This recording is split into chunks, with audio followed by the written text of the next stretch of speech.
How do you get your kid to stop giving up on activities? Well, that's our question today on Tips on Teens. My name is Kent Toussaint with Teen Therapy Center and the nonprofit 501c3 organization Child and Teen Counseling.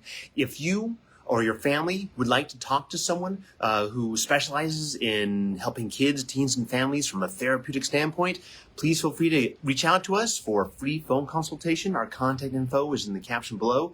Let's jump into today's question on Tips on Teens. I have a problem.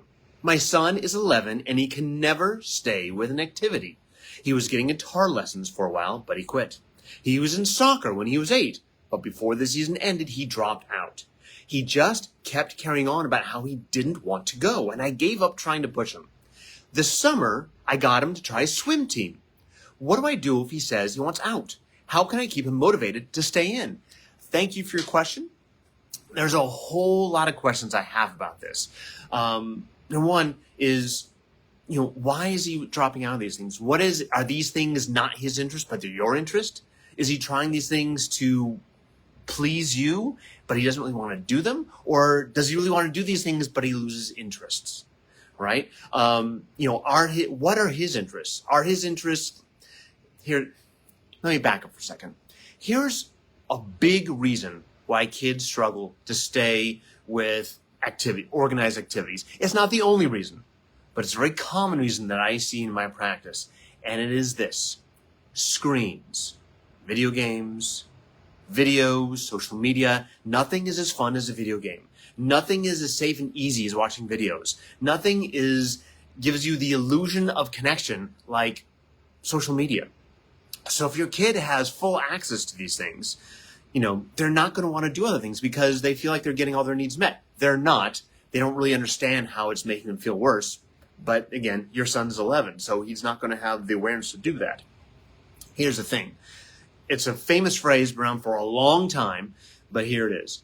Boredom is the seed of all creativity. And if your kid is never really bored because he always has a device, he's never going to do anything else. Going to soccer practice or swim team practice is not as fun as doing Minecraft or watching videos. So you may need to find a way to limit his screen use or use that screen use as a motivator to do swim team.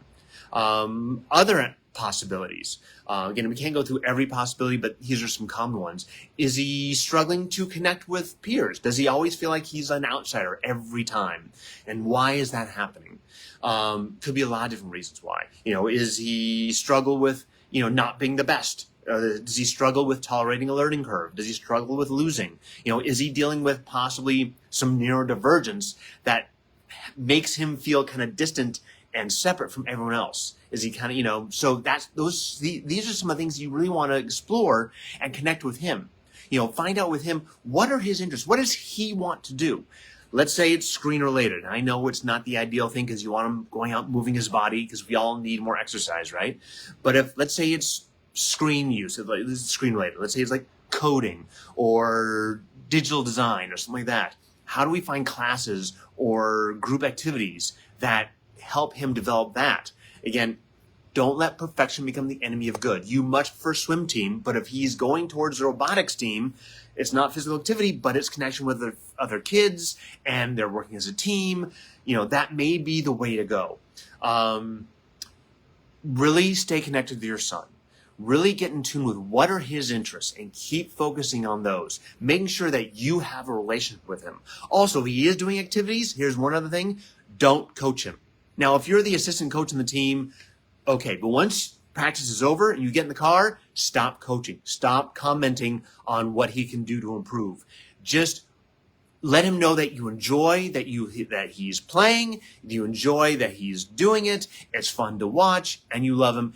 Doesn't matter if his swim stroke is wrong or off balance. Let the coaches do the coaching. You just do the supporting. Because so many kids, they get coached by their parents because the parents really want them to do well, and the kids just get demoralized and they say, well, no matter what I can do, it's not good enough. I just want to stop.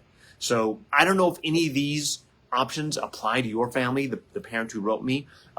If not, give me a call. Love to talk to you more about this in detail. Again, this could go in 1,000 different directions. I'm just tipping the tip of the ice, scratching the tip of the iceberg, so to speak. So if you have more questions about this, or you have a question for tips on teens you'd like me to answer, email us at tipsonteens@teentherapycenter.com. We do tips on teens every Wednesday at noon. Love to have your questions. If you'd like to talk to me more, I'm happy to have a conversation with you on the phone. Give us a call or email us. Again, the contact information is down below. My name is Kent Toussaint. Again, I'm a licensed marriage and family therapist specializing in kids, teens, and families with Teen Therapy Center and the nonprofit Child and Teen Counseling. And we'll see you guys next time. Thanks a lot. Bye-bye.